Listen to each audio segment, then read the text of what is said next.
फरीद नदीम बाबा साहब का एक खूबसूरत कलाम आपकी समातों के हवाले। इस कलाम को तकरीबन मैं हर महफिल में पढ़ता हूं, तो आज आपके साथ इसको शेयर कर रहा हूं।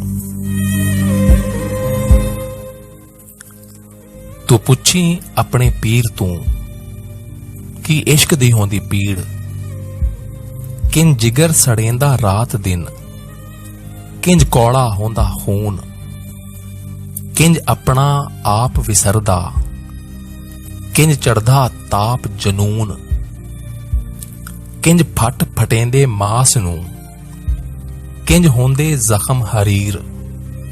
तू पुछी अपने पीर तू कि इश्क दी होंदी पीड़।